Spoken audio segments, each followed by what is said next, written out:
Welcome back to the video lecture series for Introduction to the Art of Programming using Scala. In this video, we're going to look in more detail about how numbers are stored and manipulated on the computer, and in particular how Scala deals with them. In the last videos, we've looked at how there are some numeric types and we can type in numbers and how we can do operations on them. And we saw how we can call methods to do conversions between things.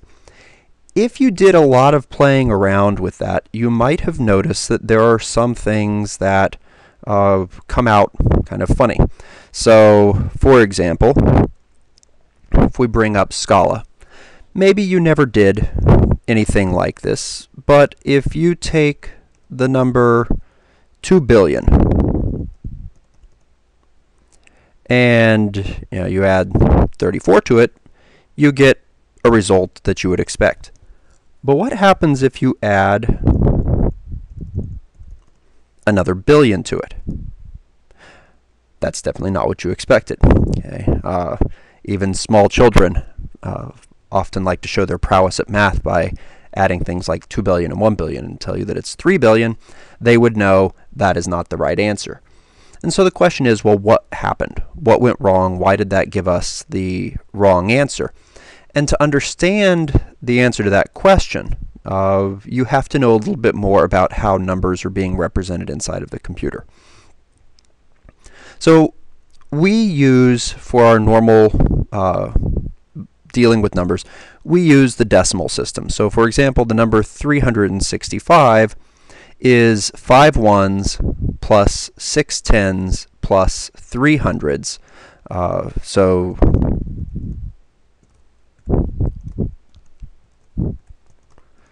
at some point in your early education, you had to write things out in this longer format. And the things that you're multiplying here are different powers of 10. So this is 10 to the 0, 10 to the 1, 10 to the 2. If there were a thousands digit, it would be 10 to the 3, 10 to the 4, 10 to the 5, etc. There's nothing particularly special about the decimal system. There's nothing special about using 10 as the base for your numbers. You can use anything that you want. 10 just happens to relate nicely to the number of fingers that we have. But there really isn't anything else that's particularly special about it. When you go about building a digital computer, you have to represent numbers as currents on wires. It's currents or voltages on a wire. And so the turns out that representing 10 different levels is hard from an engineering standpoint. It's much easier to just represent 2 levels. So instead of having 10 options like we do in decimal, where you can have digits 0, 1, 2, 3, 4, 5, 6, 7, 8, or 9, computers represent things in binary. There are only 2 possibilities. Either it is on or it is off. Okay, so the off is 0 and the on is 1, and those are the only possible digits that you have. And that's the way that the computer is doing things inside. Now, of course, as you can see here, it prints it out nicely for you as decimal, but for understanding why an error like this occurs, you really have to have at least some understanding of what's going on inside of the binary. So we're going to take a little bit of time to talk about that. So how do we get binary numbers? Okay, so if I were to type in a reasonably long number, such as that, in binary, what would the value of this be? Well, just like in decimal, this is the ones digit. This is now the twos digit, though. It's 2 to the power of 1. This is the fours digit, next to the 2 to the power of 2. 8, 16, 32, 64, 128, 256, 512. So this 1 here is basically represents 512 going into the value. This represents a 64 going into it. This is 16, 4, and 2. And you can add those all up And so we said, now of course that it interprets that as a decimal number. So we said 512 plus 64 plus 16 plus 4 plus 2, and that happens to be the number 598. Now, if you are working inside of Scala, there happens to be a method on integers called toBinary string, which will print back out the binary value, and you can see that indeed 598 is this, which happens to be what we started with originally. How could you do that on your own? Okay, well, the way that you do this is to do repeated division by 2, and you can think of it as a modulo operation or doing a check for whether the number is even or odd. So if we start with 598 here, well, 598 is an even number. So if you do 598 modulo 2, which is to get the remainder after division by 2, you get 0. That 0 means that there is a 0 here in the binary representation. To get the next digit, you would divide by 2, and then take that answer and do modulo by 2. So check whether it's even or odd. That modulo by 2 is just an even or odd check. This number happens to be odd, and so you get a 1. That 1 is the 1 right there. And then you take the 299 and you divide by 2 again. Now remember, this is integer division, so you're only taking the quotient. You're throwing away the remainder. Actually, that remainder there wound up being written up in here. This gives us 149. 149 is, of course, odd, so we have another 1. So we found 0, 1, 1 from that modulo, and that modulo. And we would repeat this. 149 divided by 2 is 74, which is even, so we would get a 0 there. 74 divided by 2 is 37. The 37 is odd, so that gives us the next 1. And you can repeat this until you get to the value 1, and then you just write that down. And that gives you your answer. So that is one way of converting from a decimal number into binary. The book talks about another way as well. This one is my preferred method, as I think it's a little bit less error prone. So how can we do mathematical operations on binary numbers? We can open a VI session here, and I'm going to come up with 2 binary numbers, and I'm going to actually make these 8 bits. And so when they're smaller than 8 bits, I'm going to have some leading zeros on there. Okay, so there's one binary number, and there is another binary number. Now, what are these numbers? Well, this is 1 plus 4 plus 8 plus 32. 1 plus 4 plus 8 plus 32. So the top number is 45, and the bottom number is 1 plus 2 plus 8 plus 64. 1 plus 2 plus 8 plus 64 gives me 75. The sum of those two would be 120, which we should be able to convert to binary. But before we do that, let's see how we would add these together. Now, the thing about, in fact, I'm going to insert an extra line here. Turns out that in many ways, if you start playing with addition or multiplication in binary, you almost wish you could go back to 3rd and 4th grade and say, oh my gosh, I don't want to do decimal, I want to do binary. Because in 3rd and 4th grade, or even earlier, when you were learning, for example, addition tables and multiplication tables and such, in decimal, your multiplication table needs to have at least 100 entries in it. So you have a column for 0 through 9 and a row for 0 through 9, and there are 100 entries in that table.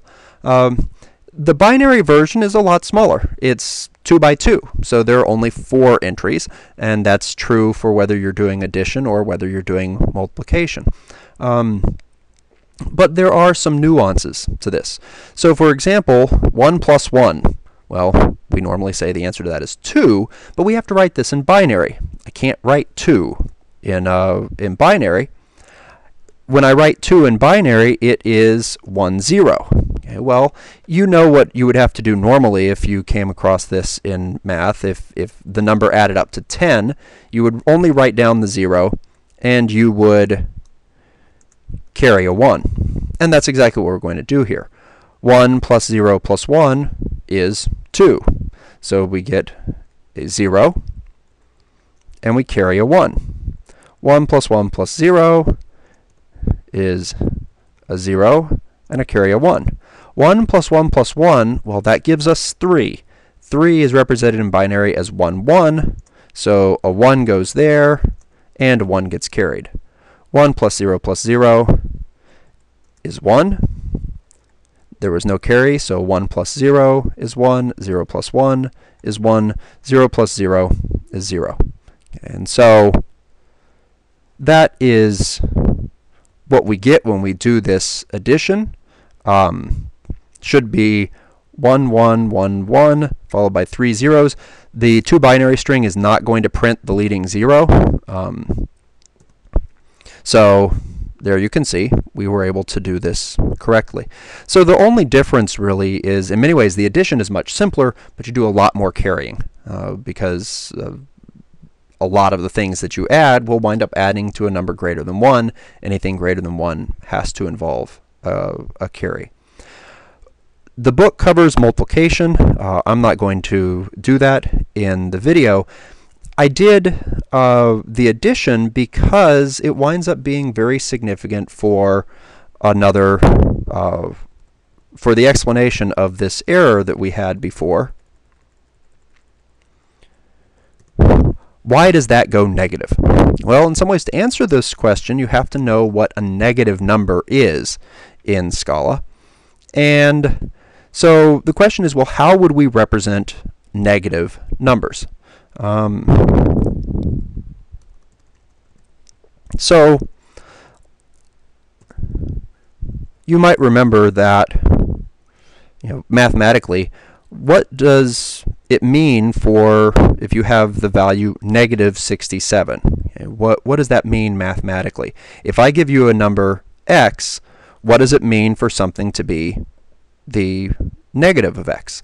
Well, we often use the term negative here, but in reality this should be read as the additive inverse, because the real mathematical meaning here is that if you take x and you add it to its negation, its additive inverse, you always get 0. And so it turns out that in computers, things are wired so that this mathematical property holds true, and it has a significant advantage to it in that subtraction winds up being implemented with the same set of wiring that addition is. The math works nicely there. And so that leads to the interesting question of, okay, well, how would I get an inverse for a binary number like this? I need to find something that I could add into here such that after I add everything, I get all zeros. Well, of course, the answer is, well, nothing. There is nothing I could put there because I'm not allowed to put a minus sign. That's not something that I can have. All I get are ones and zeros inside of the computer. The trick to this is the fact that when you're storing these values in a computer, you're limited to a certain number of digits. Okay, so imagine if you were in a math class and your teacher gave you the really weird rule that you're only allowed to use 3 digits for your numbers. So, for example, the number 365 is a perfectly happy number, as is the number 804. Okay. But now what's going to happen if we add these together in a system where all that we can represent are 3 digits? Well, the 4 plus the 5 gives you a 9. We get a 6. We get a 1, and there was supposed to be a carry of a 1, but if you're only allowed to keep 3 digits, that last number gets lopped off. Okay? And that's exactly what is going to happen here. All of the numbers that we're storing have a certain finite precision to them. In the case of an int is allowed to store 32 of binary digits in it. It has 32 what we refer to as bits in it. There are other numeric types we'll talk about in just a second. The smallest one is actually what I have written here. It is 8 bits, and we call that a byte. And that's a very standard term across computing. 8 bits gives you a byte, and since I don't feel like writing out 32 digits here, I'm typically going to work with those with 8 bits. So if I were doing this in a byte, the thing is, if my sum adds up to 1 followed by 8 zeros, this 1 will be thrown away, and I will be left with just the 8 zeros. And so now this is a problem that we can solve.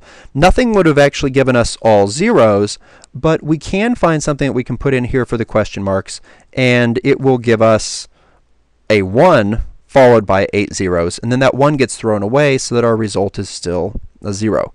So what do we add to 0 to get 0? Well, 0. What do we add to 1 to get 0? Well, if we add a 1, we're also going to carry a 1. And now we have a 1 and a 1, and that needs to be a 0. And we've carried a 1 here, and we have a 1 and a 0, so we have to add in a 1, and we carry a 1. And we have to add in a 0, and we carry a 1.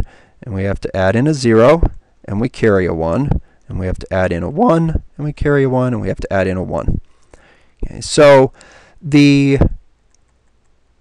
additive inverse of this number here, this was 2 plus 4 plus 16 plus 32, 2 plus 4 plus 16 plus 32, is that, and we can check that 54 is indeed the binary string 110110, which is what we have here. Remember, it doesn't print the leading zeros. And I'm making the argument that this is the representation for negative 54. So if we take negative 54 and we convert it to a binary string, you'll notice, well, it starts off 0101, 0101, 0011. Those are the lowest 8 bits here, the things that we found. But this has a whole bunch of 1s going on up, and you can see, and that's because the negative 54 is an int. This isn't printing just 8 digits, this is printing 32 digits because the int stores 32 digits. So it turns out that any number that starts with a 1 in the highest bit, so if it were a byte, it would be in that 8th top bit. If it's an int, it's up in the 32nd top bit. If you have a 1 here, the number is seen as a negative number. And these are the signed values. So int is signed in Scala, as are the other numeric types with the exception of char. Char is actually an unsigned value. So whether this is 1 at the top or not, it will still see it as a positive value if you're dealing with a char. So, but the negative numbers are just what you would get if you keep the rule that when you add them together you get zeros, because once again that gets thrown away. And so your result here is 0. There is an easier way to calculate this.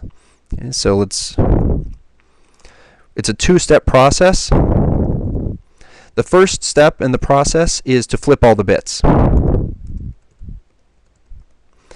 And then the second step in the process is to take that value and add 1 to it.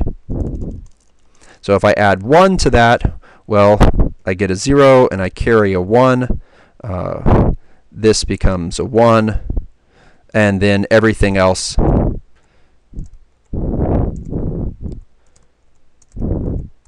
stays the same. And you'll notice that this number here is the same as this number here. So the easy way to get, and this form of representing negative numbers is called 2's complement. in the early days of computing, people played with other ways of representing negative numbers, but the 2's complement one out because it does allow you to have a single set of wires that does addition and subtraction, because you've preserved the mathematical definition of what it means to be negative and, in a sense, what it means to do subtraction. You can always do it this long way to prove to yourself that you're doing the right thing, but you can also do it this short way where you flip all of the bits and then you add in 1 to get the final answer. So I mentioned that an int is 32 bits. You can actually ask the int how big and how small it can get. So it turns out that the biggest number you can represent in the 31 bits that you have, remember this top bit winds up being telling you that you're negative, the biggest number you can represent below that is this. It's a little over 2 billion. And if you go over that, so for example, if you take that max value and you add 1 to it, you actually wrap around and you get the minimum value. And that is why when we added this up, this went to 3 billion, which is bigger than the maximum that an int can represent, and so it wrapped around to negative. If you need bigger numbers than that, there is a different type called a long. And you can represent long literals just by putting an L. It can actually be lowercase or capital. I will generally use a capital because the lowercase looks too much like the number 1.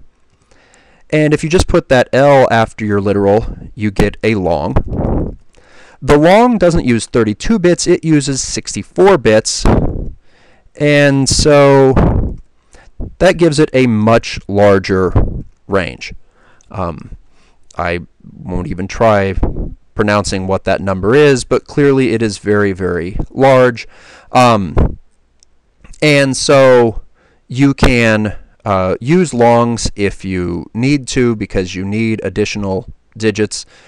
There won't be many things in this book where we do. Every so often we'll play some fun little math games where it's nice to have bigger numbers, and we might use them. There are also some applications where you don't need as many bits. You don't need really big numbers, in which case you could potentially save memory by using other types, like the short is only 16 bits, and so it only goes up to a little over 32,000. And then there is also the byte type, which is the 8-bit values that we've been playing with over here, and it can only go up to 127, and as you'll notice, the min value is negative and with a 1 greater magnitude. So negative 128 and positive 127. So those are the different integer types that you have. We've talked about double. Turns out that doubles have a range on them too. You can only go so far with doubles, though that how far you can go is very large, and it has a minimum.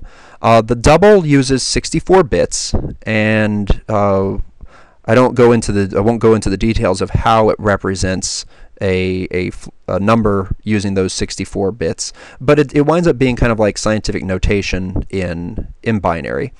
The double also has a finite number of digits, and this can lead to some very interesting behavior.